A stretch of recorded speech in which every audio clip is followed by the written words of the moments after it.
Love the fact that my tripod is sat in the corner and I'm literally propping my camera up on a box. This is the story of my life.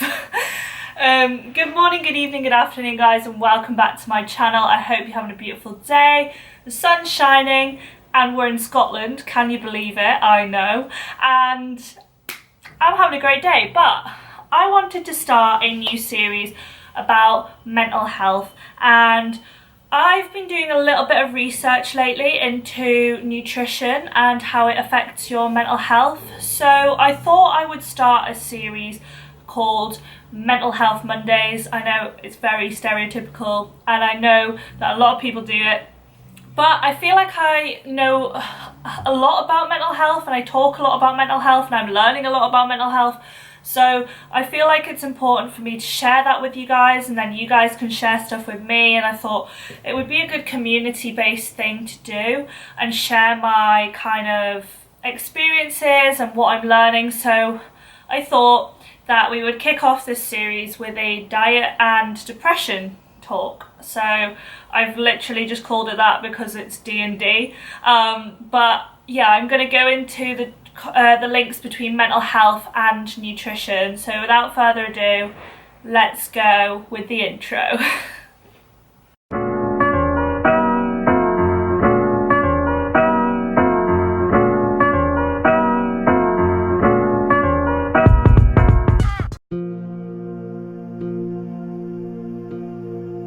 Okay, so a lot of nutritionists talk about the whole the digestive system, and our gut is our second brain, and I thought, do you know what, I'm going to look into that because I'm interested in this kind of stuff. I'm interested in self-development and improving myself.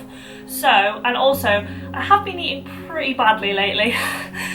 So I wanted to go into kind of the nitty-gritty of why our food and what we eat can affect our mental health. So I've been reading a couple of articles. A lot has come up about sugar, a lot has come up about omega-3 and fatty acids, a lot has just come up about the regulation and how much we eat and when we eat, and a lot has come up about hydration. So I kind of wanted to go into that more. So the first thing I'm going to talk about is sugar. So I've read multiple studies on the fact that sugar is often underlying factor in depression, and the poor control of blood sugar can actually increase fatigue, dizziness, all those things. And at the end of the day, if we feel physically bad, then the chemicals in our brain can't function as well. So say for example we're eating loads of sugary foods and then we're having an increase and then we're having a decrease. That decrease is going to increase fatigue and the likelihood of our negative thought process, just from someone who's working on reducing those negative thoughts and maybe trying to control the negativity in their brain and the self-doubt that's in there.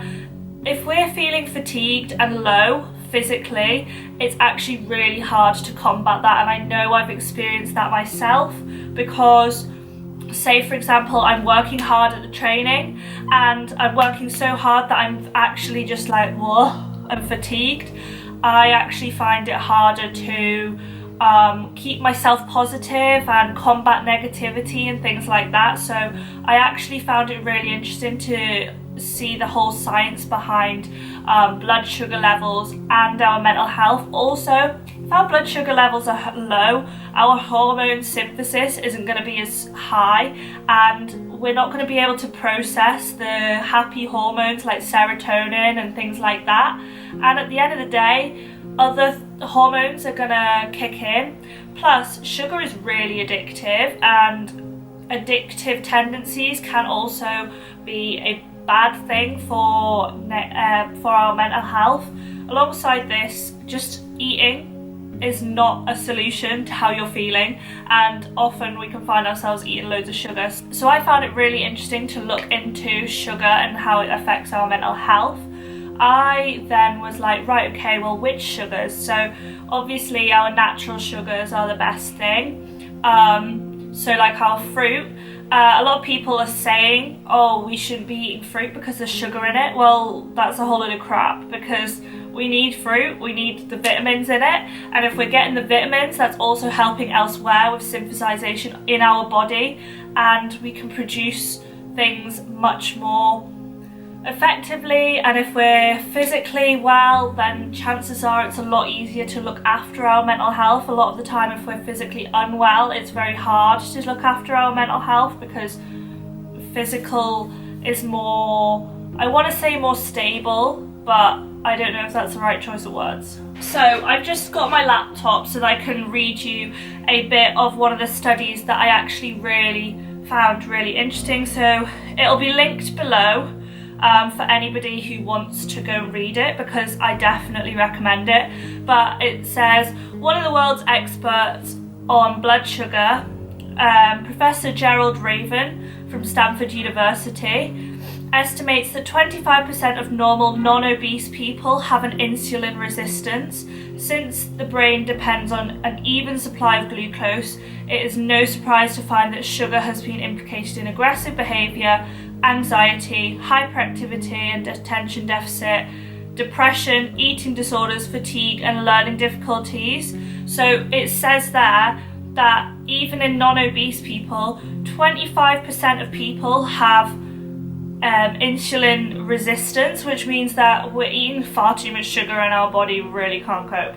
It also says here, the second reason excessive consumption of refined sugar is undesirable is that it uses up the body's vitamins and minerals and provides next to none. Every teaspoon of sugar uses up B vitamins for its catabolism, therefore increasing the demand. And B vitamins are actually really important with stabilizing our mood and all of our mood.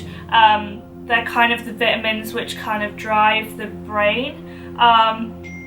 So definitely if we're having a lot of refined sugar, that means the B vitamins are having to process that, which means that they're not able to be used for our mental health, which means that we're going to need more B vitamins in this case, which is even harder to consume. So definitely think before you're eating sugar. And I'm as guilty as that as everybody. Okay, another thing that I have looked into is the whole vitamins and minerals and the way that they can help us with our hormones. So the two main hormones that are associated with our mood and our mental health are dopamine and serotonin. They're the happy hormones.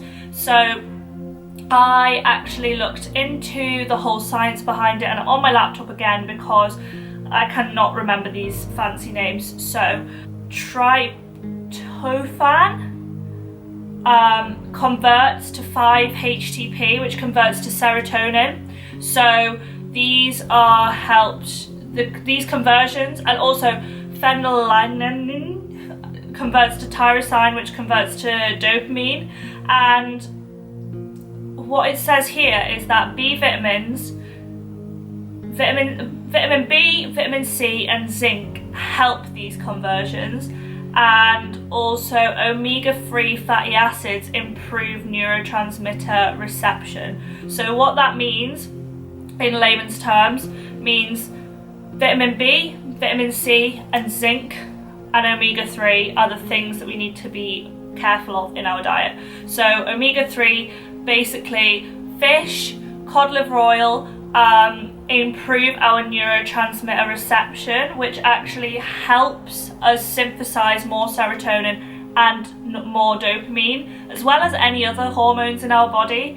And then vitamin B, vitamin C and zinc will also help us convert the appropriate things into the serotonin. So I thought that was really interesting, because you always hear about when you have a cold to have vitamin C and zinc, because they're really good for your immune system, but I thought it was really interesting to hear that they can actually enhance our mood as well. So I will definitely be implementing more vitamin B and vitamin C into my diet, as well as more zinc. Zinc's kind of harder to know what's in, just because you hear more about what's in vitamin B, what has vitamin B and what has vitamin C. Omega-3s, guess who's going to be starting taking their cod liver oil again?